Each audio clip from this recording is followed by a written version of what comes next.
Good evening, Dibya.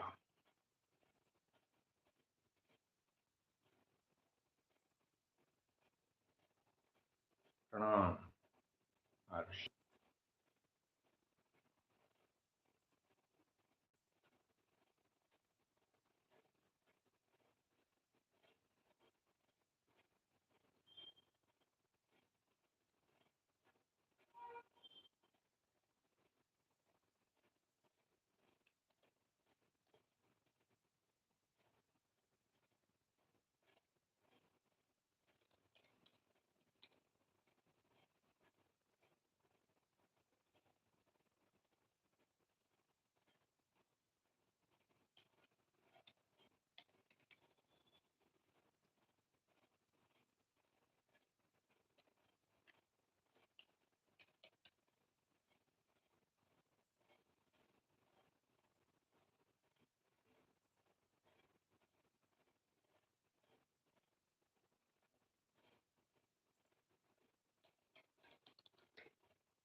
Just a second, let me post links.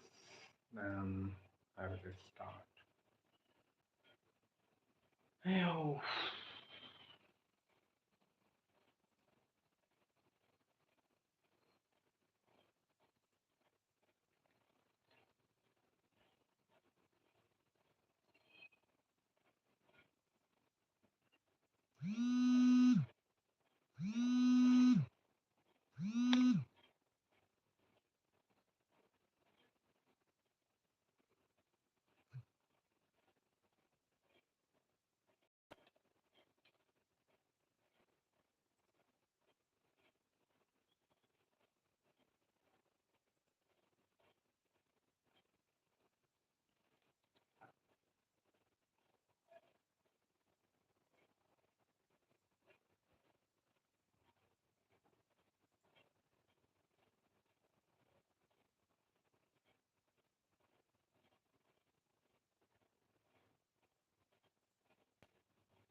Okay, let's begin. Right. Good evening, Pranam. In Navamsha, Ascendant Lord Moon and Ketu in 8th house Aquarius sign क्या result देता है? आप ये बताओ पहले वो नवामशा किस purpose से पूछ रहे हो? अगर रिलेशनशिप मैरिज के पर्पज से पूछ रहे हो तो कुछ लेना देना नहीं. Okay, भूल जाओ. Okay. Moon ascendant lord, like Navamsha ascendant Navamsha for me is the chart of right life path, and it's ascendant lord going into the 8th house means life path going through major transformations, major changes, and person can be involved into research oriented activities, healthcare, nourishing people, taking care of people, or research oriented, like whatever work he follows, he can be like in research oriented activities. Okay, so this is for me. Navamsha is for me like right life path. Navamsha has nothing to do with marriage or relationship. So if your question was around relationship, then I cannot help. Okay.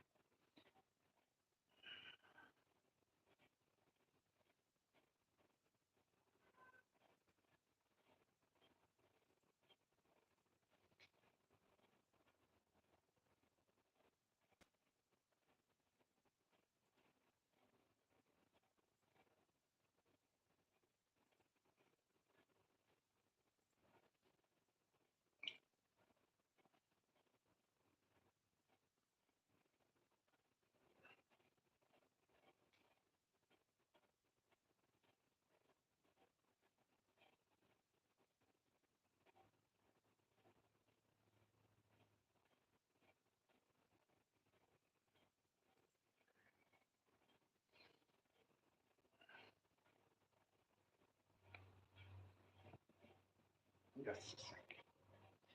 Right. Sun, Saturn, Mercury in the 8,000 Capricorn sign. That means Gemini ascendant. Okay. Will this combination help in spirituality? Yes. Saturn is always helpful in spirituality because Saturn represents isolation, separation. It means distance, being alone, loneliness, and all. And one of the common theme around spiritual pursuit or spiritual experiences is that any spiritual experience always happens in like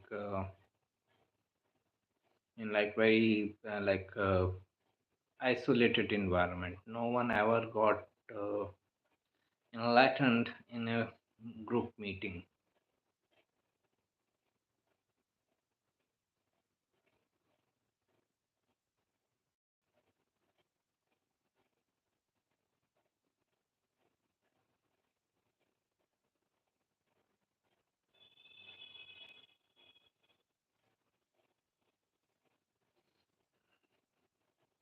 So yeah, Sun Saturn, especially in the eighth house of like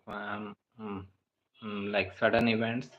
If anything happens suddenly in your life, in anyone's life, they are bound to feel that things are not in my control. This should make someone spiritual, and that someone else is running the show. Is in the fourth house, Moon, Venus in the 10th house, and Ketu in the 12th. Right. So, all these positions can be helpful for spiritual pursuits. Jupiter in fourth, Moon, Venus in the 10th, so they should be in Pisces, and Ketu is in Taurus in the 12th house. Namaste, Shruti Kohli, dull to dazzling. Namaste, Shruti Kohli ji, exchange of 8th and ninth Lord. Pranam, Pranam, Shruti ji. Uh, exchange of 8th and ninth Lord. It represents many things. It also depends on the planet in which is involved. I don't know which planet is involved as 8th and ninth Lord.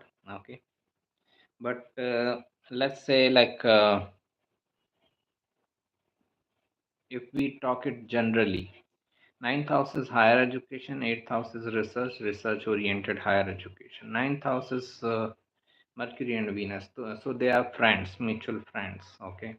So this is like a very good exchange to have Mercury, Venus, eighth and ninth Lord. So this is like someone can be in research oriented higher education. Someone can be serving people through their higher education. Someone can be in teaching, guiding, counseling related professions. Someone can be in financial markets also. Someone can be this. Mm, a love towards the occult side of life, that is also a possibility, but very practical, very perfectionist and all.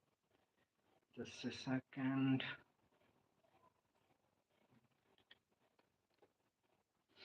Okay.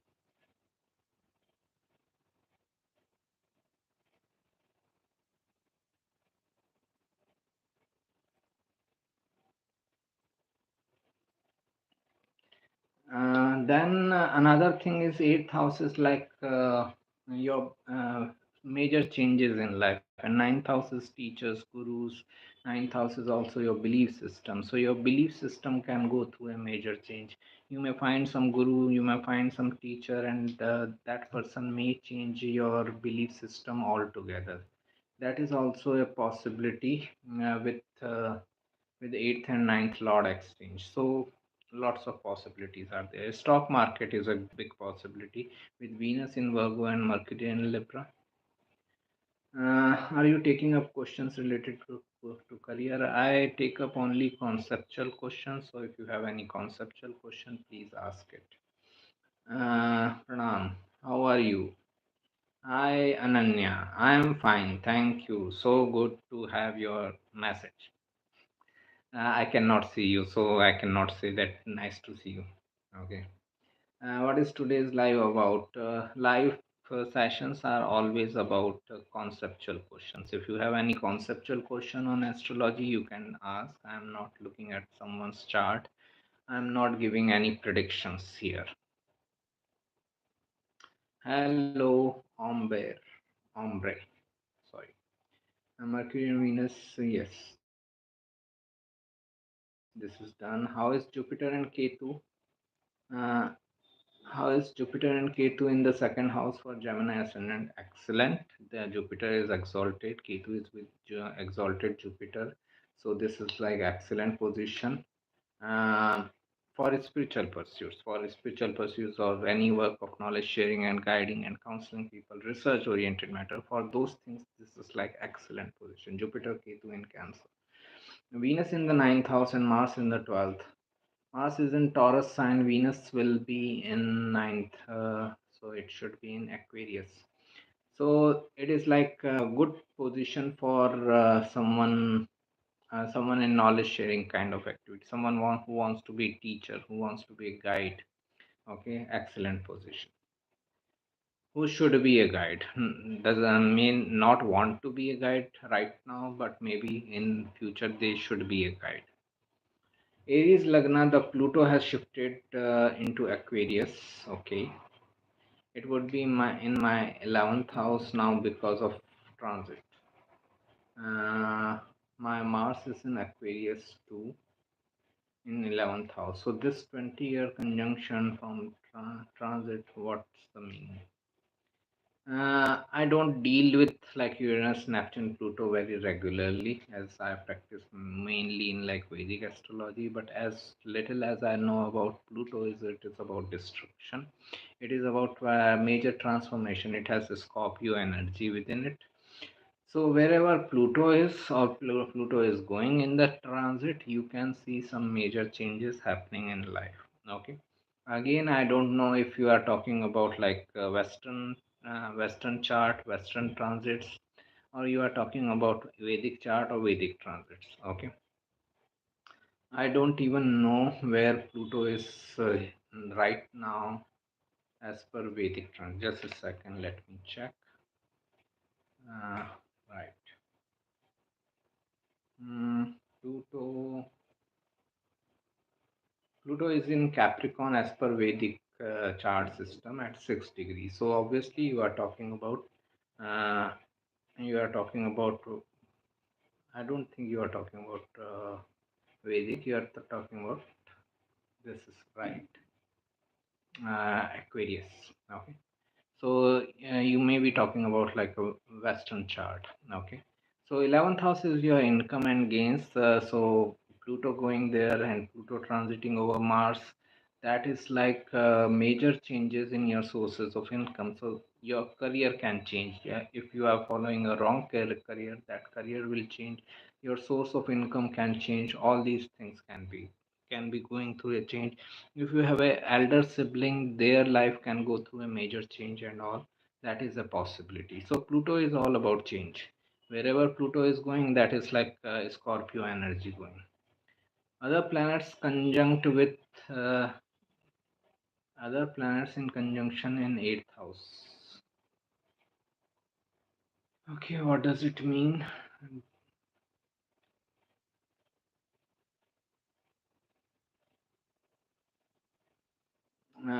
With Jupiter Ketu in the second house, Cancer, other planets in conjunction in eighth house is like someone who can be very good with occult or mystical side of life. Okay. Someone who can be very good with research oriented side of life, any kind of research, not necessarily occult and mysticism. How is Krishnamurti Paddhati? I never used it. I should not be commenting. Niraj. Mahadasha planet, Mercury placed in own sign in D1, but placed in 12th house in D9.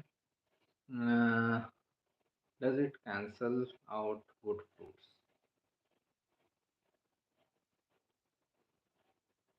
Nothing gets cancelled in astrology, everything is in addition. So, this thing, okay, Mercury placed in own sign in D1. When it comes to overall life related matter, you will have like feeling that you got better results of Mercury.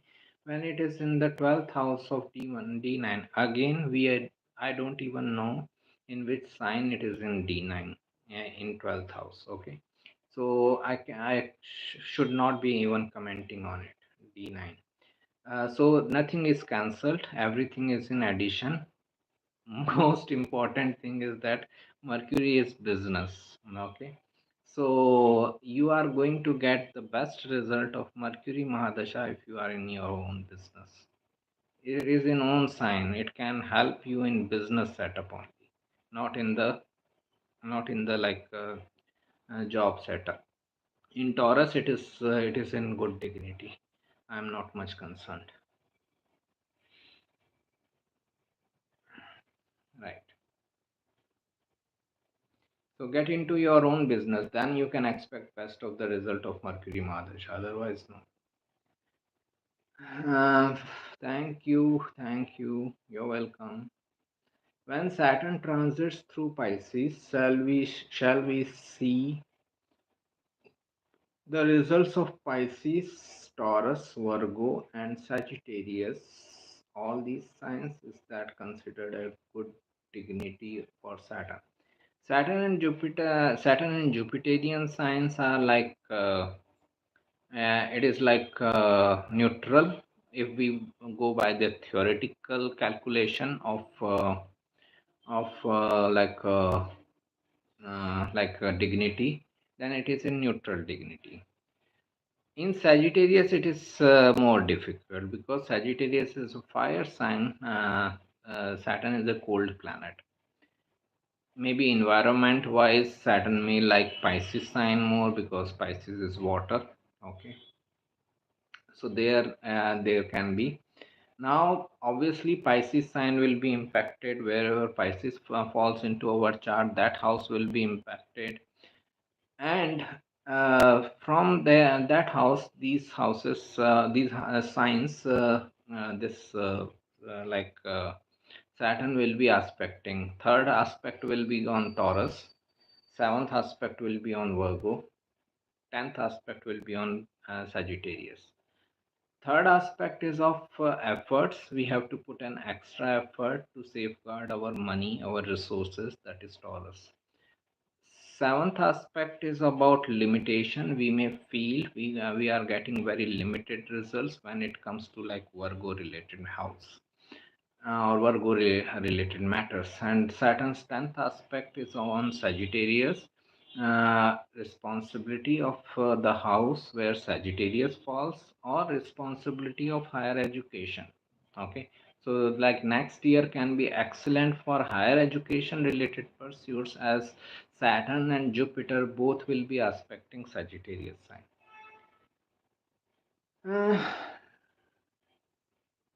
Okay. Hmm.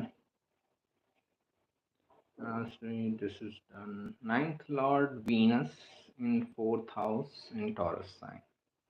Now, what result can be expected? Mother becomes the teacher. It is good position for properties.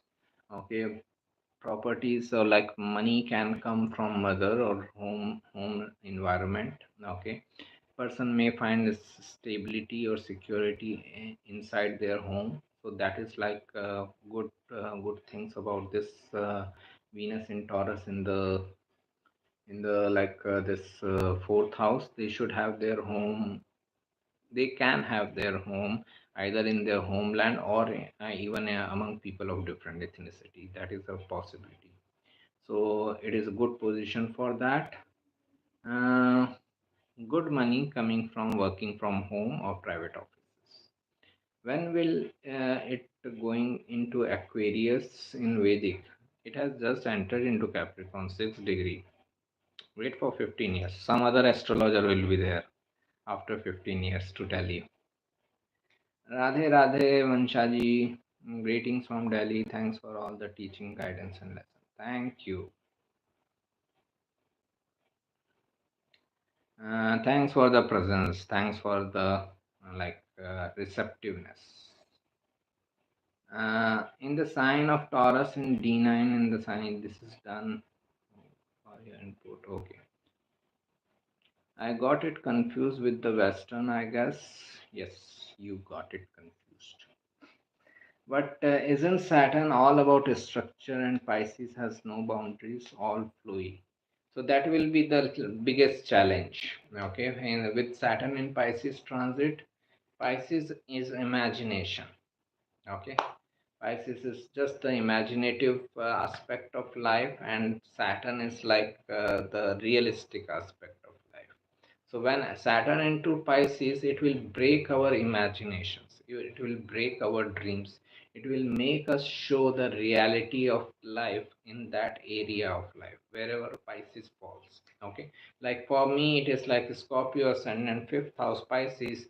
So in matters of like love, romance, children, or like education, guiding, counseling, and all, if I am keeping any illusion, if I am keeping any utopian dream and all, Saturn will break that dream. Saturn will make me see the reality of life.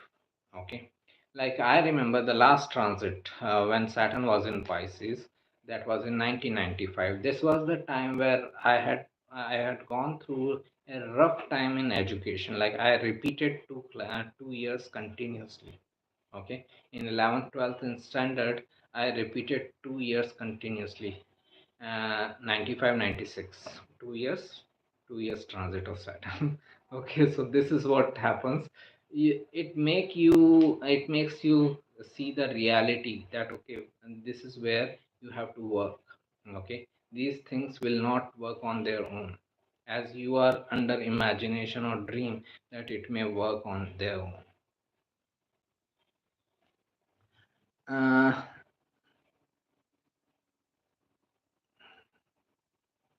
Thank you. Then Shruti ji, Aquarius moon sign, any relief once Saturn moves into Pisces? It will be like third phase of your Sadesati or whomsoever this person is. Okay. Aquarius moon, third phase of Sadesati. It is like Saturn moving like second from the moon. So there are two ways of looking at it. Many people say that this is the time of reaping the results. The howsoever you faced your sadhasati, the first and the second phase. Third phase is like reaping the results because it is second from the moon. It is the result or gain of the sadhasatis. Another way of looking at this third phase of sadhasati is that because it is second from the moon, second from any house, any planet is like wealth of that house or that planet. So moon, that is mind, can be feeling like fear of lack of resources when like Saturn moves second from the moon. Suppose moon is in the first house, Saturn is transiting in the second house. This person may feel understand, the main thing is that it is mind. So person is feeling that I have lack of resources. Person may be doing very well in their life, but there is always this fear that I may have like lack of resources, I should be very careful about finances and all.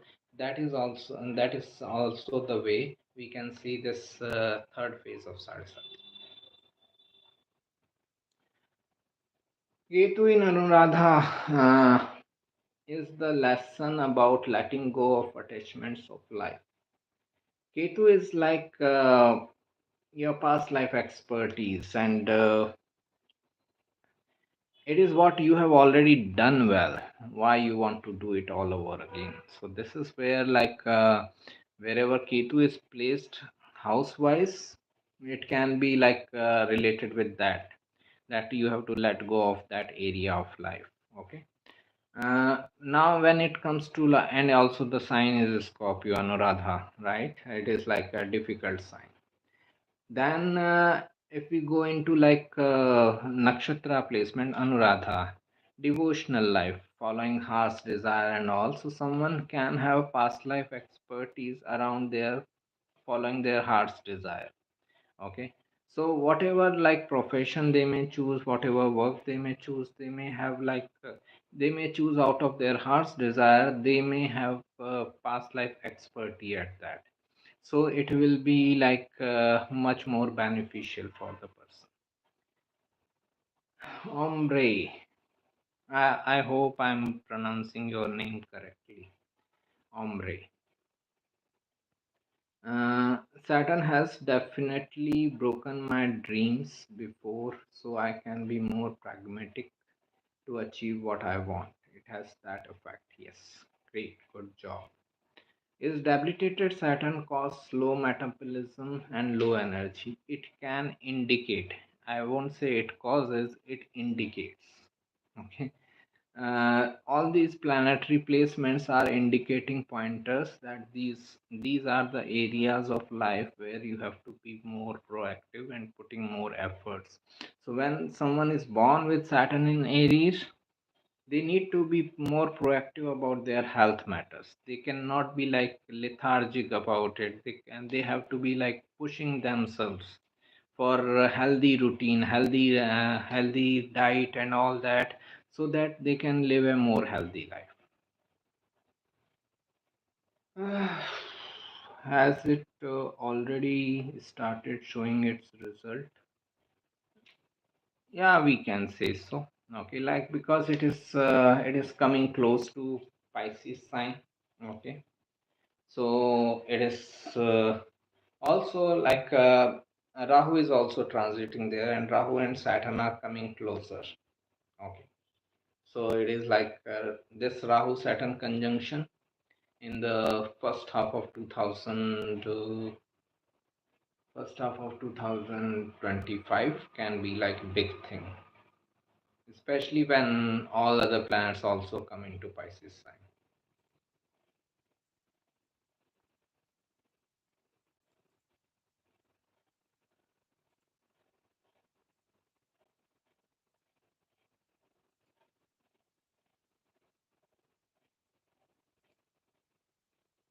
Some astrologers say Saturn retrograde removes Saturn limitation.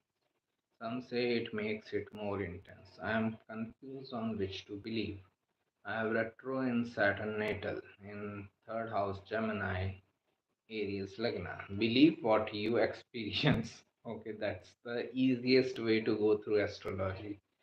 What has happened in your life, that is more reality rather than what is written in a book or what an astrologer is saying in his video.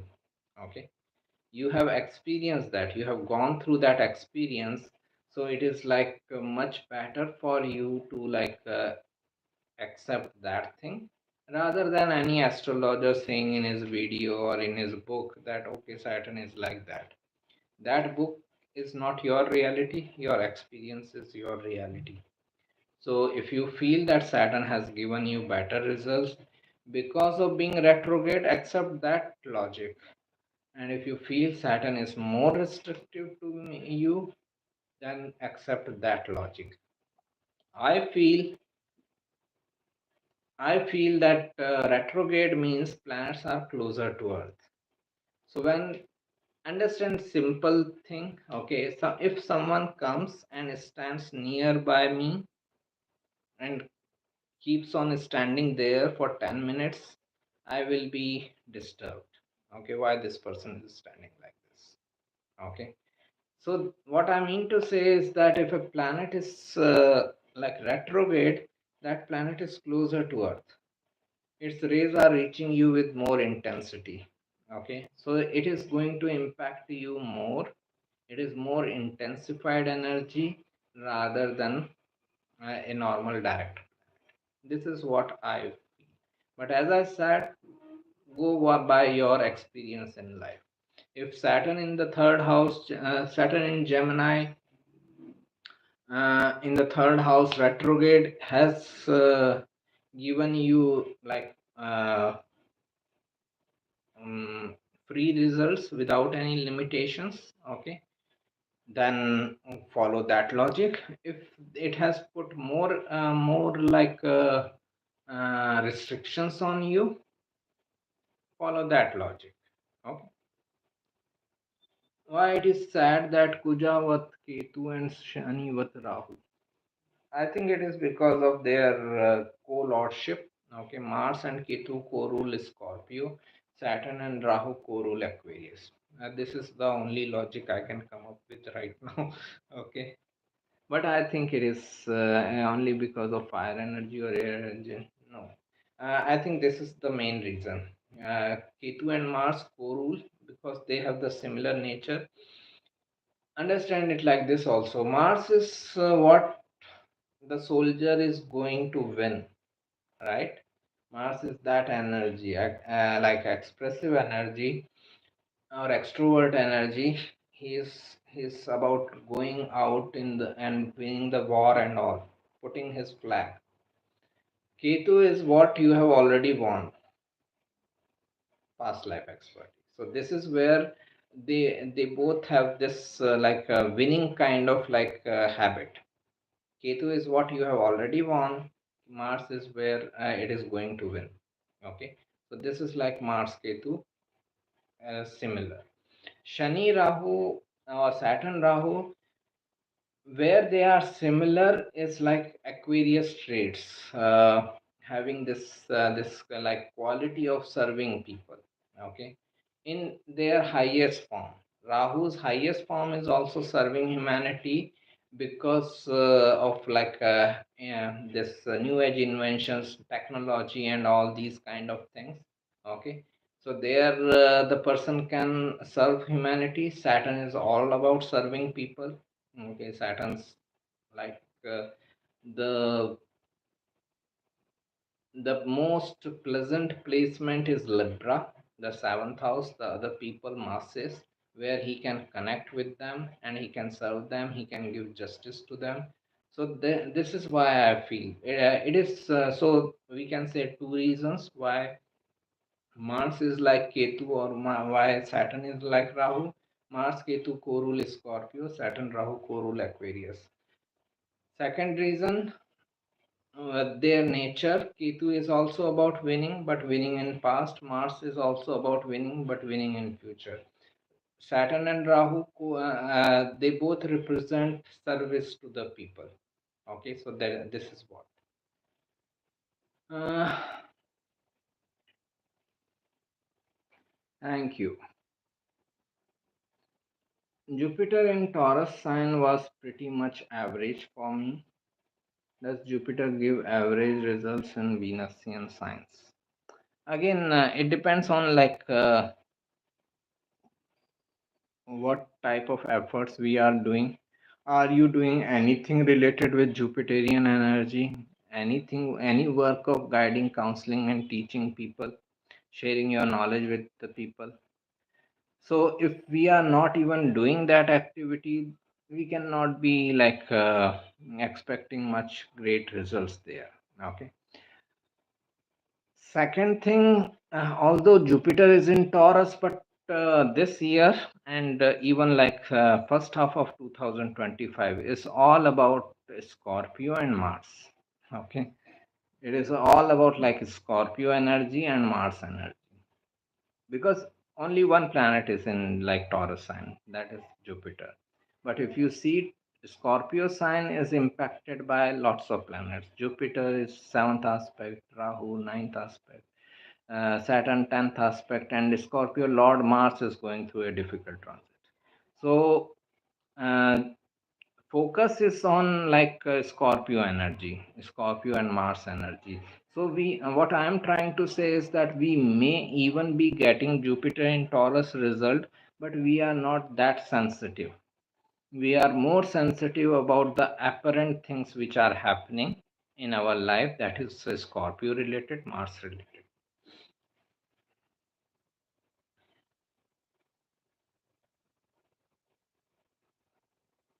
Okay. Thank you. All Rahu rule nakshatras are in air signs and all Ketu rule nakshatras are in fire signs. Can that be a reason?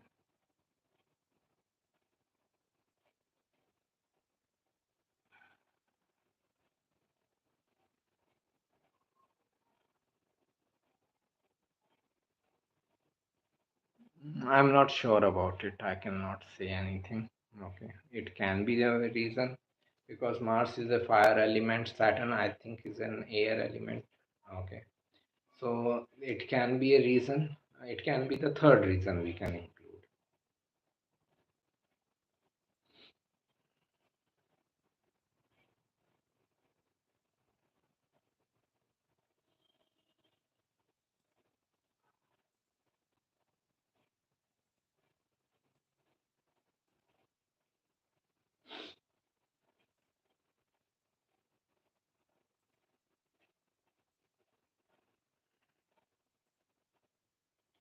My friend has Saturn conjunct Rahu in the Libra 7th house. Since Saturn Rahu could rule Aquarius unconventionality, can it be said that their relationship, business, and endeavors would be unconventional? Relationship will be very tough, like Saturn Rahu together in Libra. Okay, and that too in like 7th house, Aries ascendant. It is like very difficult to sustain this relationship. Only way is like having a long distance relationship. Okay, that is the only way this relationship can be sustained. Okay, so that will be unconventionality involved. In business endeavors, right? They can be in any business of very unconventional things or unconventional nature. So that is a possibility. This person should not go all out for relationship. They should let relationship happen to them. Wait for relationship rather than going all out for the relationship. What can show a guy marrying a widow or divorcee? Rahu in 7th house or with 7th lord. Marriage has no connection with astrology. Uh, I'm not sure about it. Okay. Like it may happen if Vishakha type nakshatras, Vishakha or Purubhadra type nakshatras are involved. Okay. Suppose someone's 7th lord or Dhara Karaka or this planet in the 7th house are in. I'm just giving one example. No, not necessarily this is the like exhaustive. So suppose 7th lord Dharakarka or planet in the 7th house are in Vishakha or Purvabhadra nakshatra. What is Vishakha? A split. Purvabhadra, two-faced person. This shows that person's partner can have like two sides of their relationship, two relationship partners. Okay, so this is one thing we can relate with. Okay, also if someone is like having their 7th house or 7th lord being impacted by ardra, so this shows like a person's partner is going through a rough time in their life and all. That is what like brings this relationship. They first went through a rough time and this relationship happened. Okay, so this is how I can like connect. Okay, but it is again not about the marriage, it is about the relationship. I will keep it up to relationship, not marriage. Marriage becomes the social thing. Okay, thank you.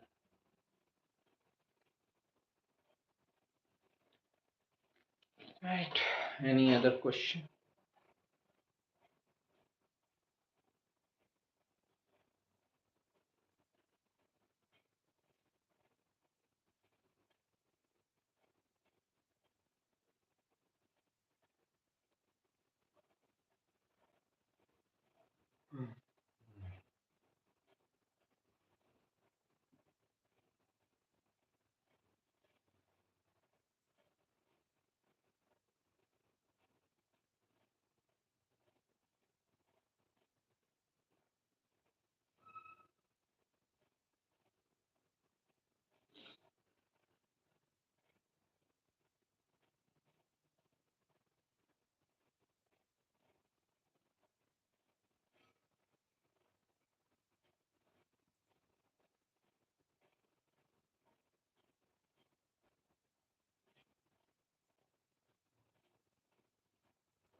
She wants to get married to a guy who is 18-year older than her, and he lives in a different country, and her parents do not consent at all. Saturn, Rahu, 7th house, Libra, Venus in Pisces explains it. Right.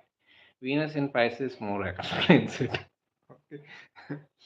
So, Another thing is like when this Uranus, Neptune, Pluto energy gets involved.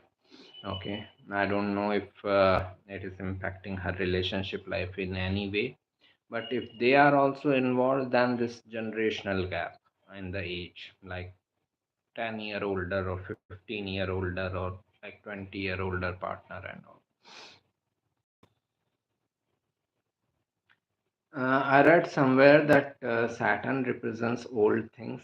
So Saturn being the fourth with Mars, being in the fourth with Mars, represents a person should buy old pre-owned properties. It can be a possibility. Okay. Like there was this consultation of a person where I think this was the case. They wanted to buy old properties and renovate them and make people like buy those properties, resell those properties. So Saturn was like heavily involved in the person's chart. Saturn was in the seventh house Aries, Libra ascendant. Okay, fourth lord in the seventh house. This is like perfect connection now. Libra ascendant, Saturn is fourth house lord. Fourth house is properties, real estate. Saturn is construction, building. Seventh house is business. This person's plan is to get a real estate property which is old and renovate it and then sell it off as a business. This is excellent. Jupiter Venus Ketu conjunction in 11th house Aquarius sign meaning. Just a second.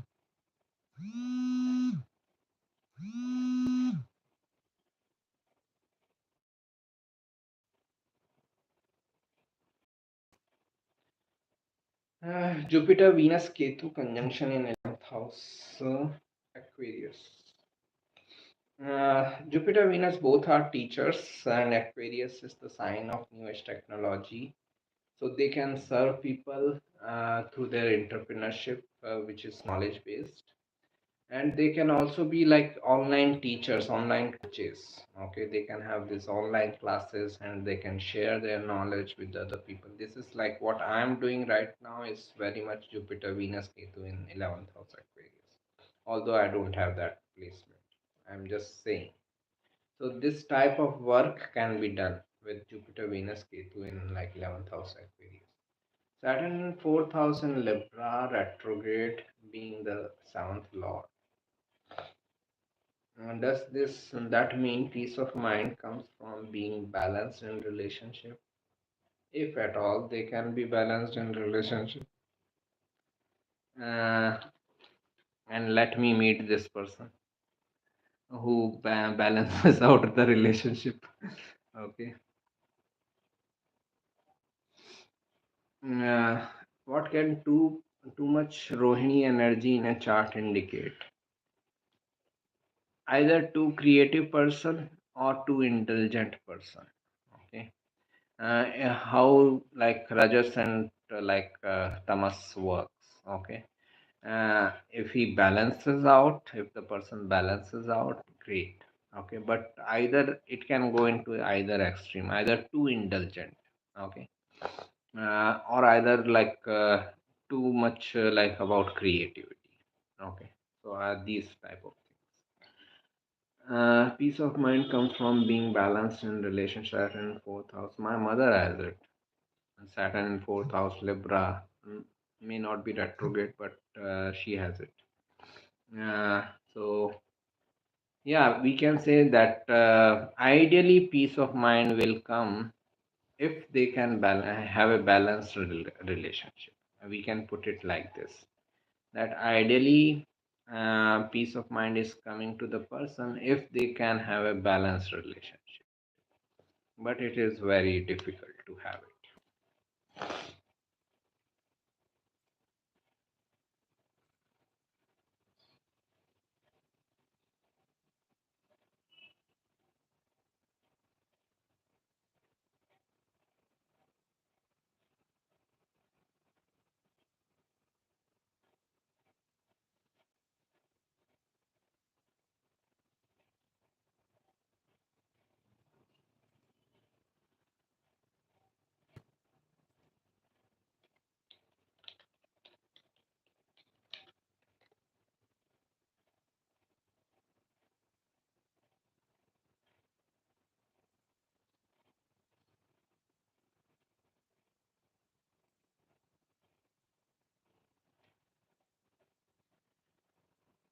Okay, I think we are done.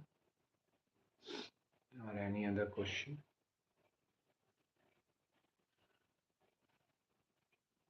What is the difference between happiness and peace of mind? Happiness is the result of peace of mind. First, you will have the peace of mind, the fourth house, then you can have happiness in the fifth house. A person who doesn't have a peace of mind cannot go directly towards like a happiness factor. Okay, so first peace of mind comes. Happiness is the result of peace of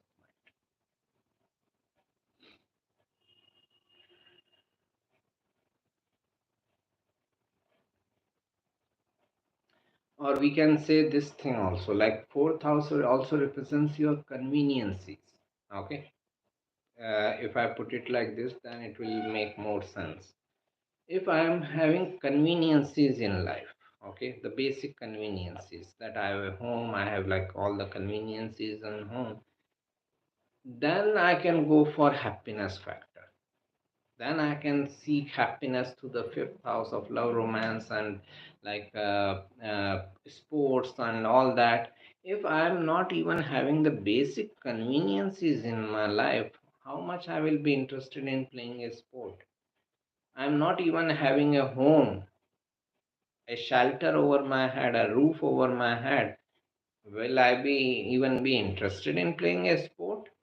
The fifth house, happiness, very very less possibility.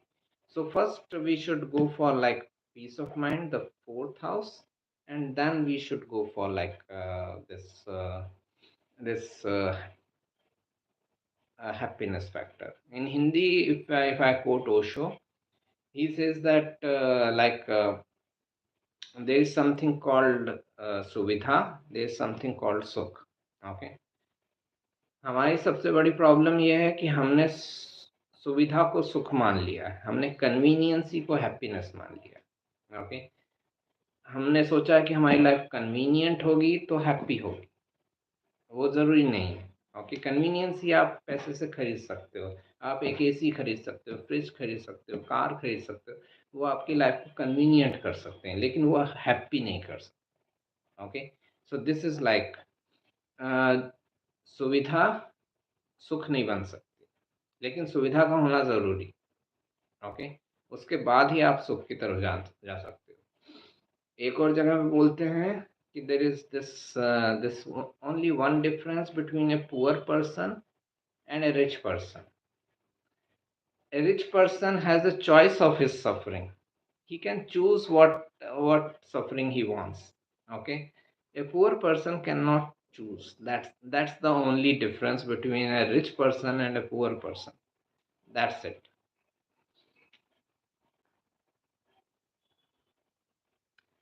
What is the difference between happiness and peace of mind? This is done. Mars in Pisces is weak in terms of Martian strength and ability to lead. Mars in Pisces is good for like spiritual pursuits like yoga, meditation, and and this martial arts and all. For those reasons, it is good. Where it can become like difficult is Pisces is still utopian and Mars is still action.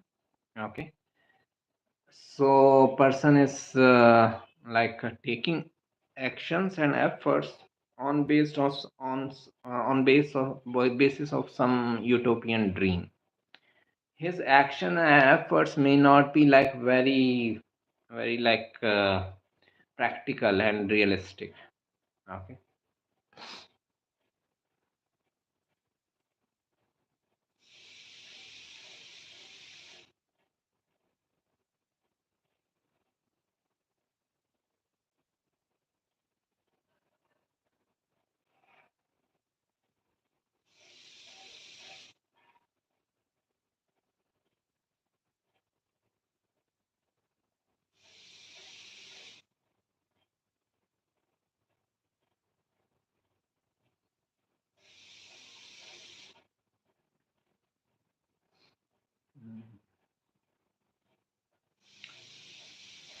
Okay, I think thank you.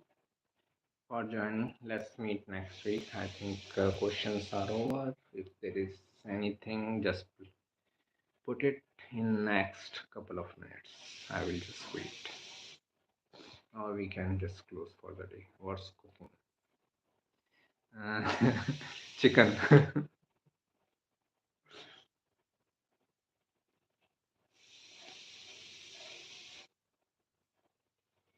Chicken and mutton. Both together.